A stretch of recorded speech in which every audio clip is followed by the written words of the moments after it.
Alright, I think we're good to record. I have a new setup. This is actually really cool. So I am still using KDE, right? But I've actually switched to sonicde for the time being, and I've also switched from Wayland to xlibre. I don't personally. Okay, so like I know the whole system B thing, and some people are starting to message me saying, "Okay, I have heard your arguments against System D, and I am looking for an alternative because I have the reserve age verification, and I personally wouldn't be too worried about it, but there's a foundation being laid that's problematic. I'm not gonna get into legal shit because it's not something I'm an expert at, but I'm basically it gave me an excuse to try Sonic DE with xlibre, and I'm still using S6 in it, but I've installed Artix on a. I actually have it on two solid state drives right now, and the first one just has KDE Wayland because that's my main system, and I'm slowly migrating over to Sonic DE. I'm not entirely sure about the longevity of these projects. I don't know what's going to happen when Qt7 comes out. I don't know what's going to happen when Plasma 6.8 comes out. I don't know how it's going to work, but whatever. We'll get to that when it comes to it. Right now, I'm just going to use the fork. I don't really care. But I feel like this video is kind of repetitive. That I've talked about this before. We're going to talk about it anyways because there's new information. So one thing about like PC gamers especially is you'll hear a lot of people say, "Well, for now I'll dual boot, and I'll dual boot Windows and Linux just for however many games. Maybe they play 80% of their games around Windows. Maybe it's just two games, but for the most part, they're like, "Well, I still need Windows for these two games." And there's two things I kind of want to talk about there. The first one is you need to start like evaluating your taste in games. I know that taste is very subjective, but honestly, the stuff that doesn't work on Linux is generally like competitive multiplayer slop. Not really something I play anymore. I used to back when I was a lot younger, but I got tired of the sweats and it wasn't a fun experience. And I found that it drastically improves your mental health when you stop playing these games. But also Linux itself has been a huge relief for me, even though it's become like a hobby and it's become like, something I do for kind of work, but more just passion projects. Basically, like Linux has kind of overtaken not only my computer, but also a good chunk of my life. And I don't think that's a bad thing. You'll always hear that tired line is that Linux is only free if you don't value your time. And that can be true if you end up going down the rabbit hole and you start trying to optimize everything and change your configs and all this other shit and rice your desktop and all that. You can do that. But for a lot of people, they're just switching to Linux Mint and everything's just working and everything's cool. So it's not that you have to dedicate a lot of time to it, it's just that, yeah, it's going to take some amount of time. In the same way that it took you an amount of time to learn Windows, you now have to relearn something else. It's the same as if you switch to a Mac, like people always talk about Linus Tech Tips, Linux challenge videos, and we can talk about that some other time. But one thing he did was he also had a Mac OS daily driver challenge where he just had so many problems with Mac OS, just as a concept compared to Windows. And I feel like Linux is kind of the same way. Like you're switching to a Unix-like operating system and you're going to experience Unix-like things. That's just kind of how it works, even though the Linuxification of everything has kind of been a detriment to like the BSDs or whatever. But when you're stuck on Windows, you might recall a few things that have happened. This is the other point I wanted to bring up, was not only do you need to start changing your taste in games, because if you're dedicated to games that don't work on Linux, you're not going to have a good time and you're just going to stay on Windows. You do have to actually preserve your freedom, and you have to stick to your principles and learn to say no and tell these companies, no, I won't be buying your product because I don't want to get a console because they're locked down. I don't want to install Windows because then Microsoft controls my computer, and by an extension, they also control you to an extent. Like in the same way that whatever operating system you use does have a level of control over your ability to interact with your computer. That is something that is a part of you. You know, it's not necessarily just something that is part of your computer. So, what needs to happen and what you really need to start thinking about is how much control do I want to give to a not only piece of proprietary software, which is, I mean, we can talk about that all day. Like, people are always telling me to switch to open source games, and I could, but, you know, a lot of the fun games are, they at least run on Linux, you know, that's all I really care about, honestly. But the one thing is, when you give Microsoft this level of control, you might remember that when Epic Games started buying out all these studios and they started having exclusivity deals with all these games and they started directly funding games. And they said, well, we'll fund your game, but you have to make it exclusive with our store, you know? And what happened was these companies would relinquish control over to a platform that they didn't control. And when that happened and the customers decided that they just weren't going to buy it, then they got screwed. You know, they lost out on a lot of potential revenue because they relinquished control over to somebody that did not have their best interests in mind. They were looking for their own benefit, you know? Microsoft does the same thing. It's the same thing when, like, I know Marathon's the big hot topic right now, but people were asking, you know, why are you so determined to see Marathon or High Guard fail? And I said, these games, by scorning Linux users, they have shown that they do desire a level of control over the customer that they should not be allowed to have. By forcing secure boot and TPM and all this, by forcing Windows 11 specifically, these companies have shown that they are willing to control your computer at a literal BIOS level, like the firmware on your motherboard. They're saying you have to go into your firmware, you have to change a setting that is not part of Windows. You know, it's not just Windows exclusive, and it's not just Windows 10 exclusive, it's Windows 11 exclusive. And when you do that, you have told this company, I am willing to basically give you my computer, and you can do whatever the fuck you want to it. Not only is this a big security risk, obviously, giving them that much access, like especially if they have rootkit level anti cheats, you know. It's not so bad on Linux, but some of the Windows ones, I mean, like shit, man, they run at like ring 0 or something. It's insane. Not even not even just what you think is bad, but like, and they do get CVEs. You know, it has happened before. But let's say you still want to play kernel level anti-cheat games, you can still get games like Helldivers 2 or Insurgency Sandstorm or whatever the fuck else is out there that has easy anti-cheat, or GameGuard and Protect or BattleEye or whatever. Some games will still support Linux. Now, I do understand why. So, for example, my Facebook account, I know this is gonna get me shit uh, from like free software communities, but for the hobby club I'm in, they use Facebook Marketplace a lot for contacting buyers and sellers of vintage computers. So I do need to at least have an account in order to interact on Marketplace, but I noticed that my Facebook had gotten banned, and I had also made an Instagram that I needed to do to contact some people. And when I did that, it said your Instagram has been banned for botting. And I had already experienced this before. I knew it had happened from Twitter. And the reason why is because you might not notice this, but if you look at the global stats of how many Linux users there are out there, you'll hear a lot of people say, you know, oh, servers, right? Servers. Uh, if you look at the statistics of a huge website, the one I was working at was weather.com, and people would say, oh, you know, there's a lot of Linux user agents out there. That's crazy. There must be so many Linux users. And what would happen is they would say, oh no, it's not actually users. These are all bots. They're scraping our website, you know, or they're like abusing our API or whatever. This is kind of how it goes, you know. So when you are a Linux user, you will notice probably even without a VPN that you're getting banned from a few places unless you spoof your user agent. Maybe, like, I don't even know. But then again, my account could have also just gotten hacked. I don't even know. But if you appeal it, generally they'll fix your ban within like a day.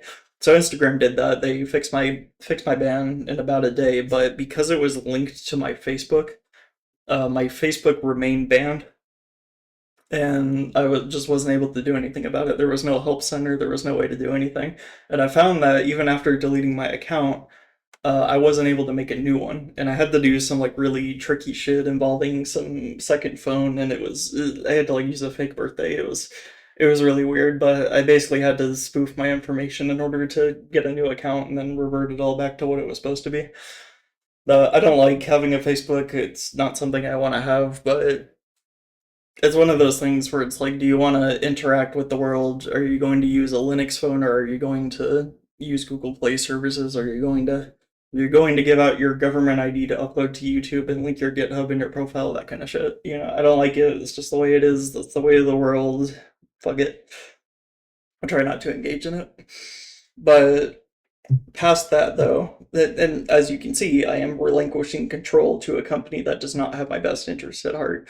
That is the problem, and that is why I switched to Linux in the first place, was I wanted to regain some level of control over my computer. I wanted to be able to, I wanted the freedom and the control over what goes on my system. And because of that, you'll see that these companies are saying, oh, not only do you need to have Windows, you need to have this specific Windows with this specific BIOS options, and you're not allowed to use Linux. We don't care that you're using that operating system. And the reason why they do this is because statistically, Linux is a cheating operating system, because you will run bots on Linux or whatever it is, or hacks or walls or whatever, and that's just the way it is.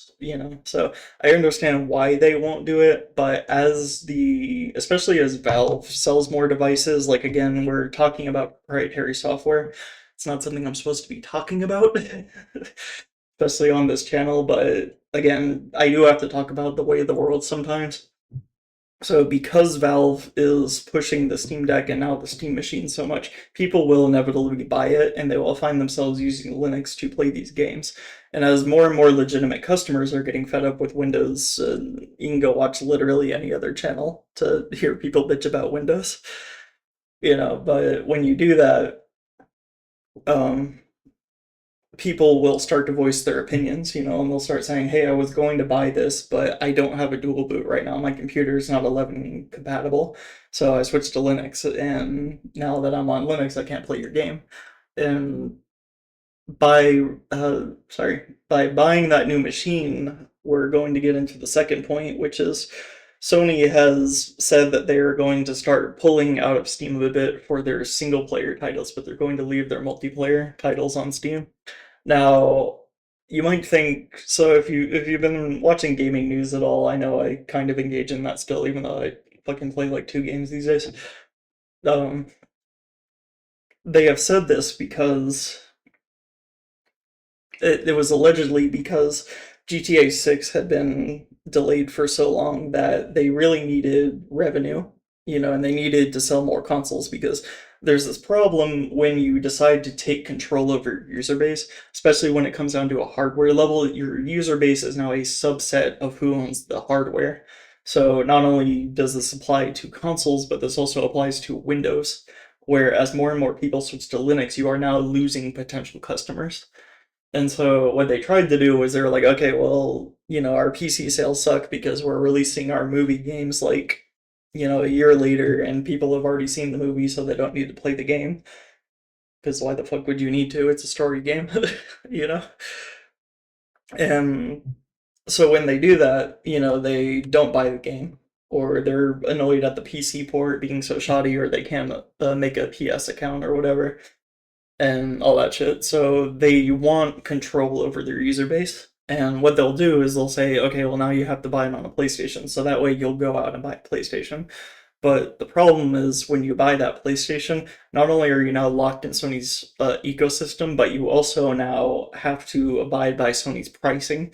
And what they got caught doing recently is they were using dynamic pricing, which is something you've probably heard rumors about that people wanted to start implementing, but it's actually out there in the wild right now. And what they were doing was they were offering specific discounts for specific customers that maybe had something wishlisted, or like you would have your purchase and then your wife would be like, oh, I actually got it for $2 cheaper for whatever reason. And they can do that because they own the platform, even though it is discriminatory and honestly should be illegal. We could talk about that later. But when you submit to these companies, when you go out and buy their hardware, they will lock you into their ecosystem. And that is why PC gamers were so upset that. Okay, I forgot that I didn't turn off notifications, but I don't think you can see that. That's just nicotine in chat room or whatever. And when you do this, when you have submitted control over to another company, you will have to deal with their policies and you will have to deal with whatever nonsense they throw at you. And so with Epic, people were wondering, they were like, why are you so upset at Epic? Because, if you're on PC, it's a free download, it's a free account, the prices are normal. Like, what the fuck do you care? And it wasn't so much having to download the launcher. That was a lot of it, honestly. Like, you don't want to have to use a separate launcher for your games. But by being subject to Epic's control, by having to use their storefront, by having to have an account with them, even if you don't want to, it feels like you're relinquishing some of your control that you have given to another company that you trust more. And so it's a very bad idea to get into this habit because when you start submitting to other companies, I mean, shit, you end up like me. People make fun of me for this. Or it's like, why do you have a YouTube at all? You should just be on PeerTube. And I have reasons for it. I just need to reach the YouTube audience sometimes. But the idea, like I said in my gateway video, is for you to eventually figure out that there are other platforms and subscribe to people on other platforms. That would be nice. And start using alternative, not only operating systems, but just alternative ways of computing, alternative ways of communication, that kind of thing.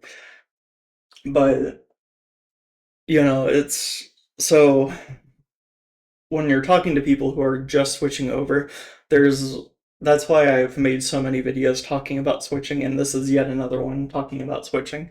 You do have to change your mindset. You do have to start learning that, hey, some of my stuff ain't gonna run. I'm gonna have to find an alternative to it. I'm going to have to change the way I compute. I'm going to have to change the way I do things in order to retain that control over my system. I don't want to give it to a company that does not respect me, you know? And that's kind of the main gist of this whole thing is just your dual boot is not meant to be permanent unless you're like like a content creator that just needs Windows for fucking Adobe or whatever the fuck you're using, like whatever. But for the average person, your dual boot is not supposed to be a permanent fixture. You are supposed to eventually slowly migrate over to Linux, and when you do, you will you have to start sticking to your principles. You do have to stick to freedom, stick to personal control. And when you do that, you're going to lose out on a lot of things, but you'll also find that there's a lot of things you just can do. Like obviously the entire web is open to you. Discord still works, all your social media still works and all that. It's not a problem, you know. It's not you don't have to give up complete, you don't have to like become a free software extremist in order to use Linux. You can be an average person using it. And that's kind of what I wanted to get at was just start looking into why you need Windows and start trying to. You don't have to take it every single step at a time. That's what your dual boot is there for. But you should be slowly picking away at the things you use Windows for and finding things that are either platform agnostic or Linux specific, you know? And when you do that, I think you will eventually find freedom. It may not be perfect. Maybe you still have an NVIDIA graphics card. Maybe you can't go full Linux Libre. Maybe some of your software has bad licenses. It just depends. This is one of those things. But like I said, again, this video kind of controversial, but it's just shit I've been going through. Uh, I do hope for the future, but it's one of those things where it's like I have wanted these games to fail because I don't want to live in a world where popular games are not Linux compatible. I want those companies to, be like, oh, I actually lost sales. I lost legitimate sales that I could have had if I had supported these operating systems.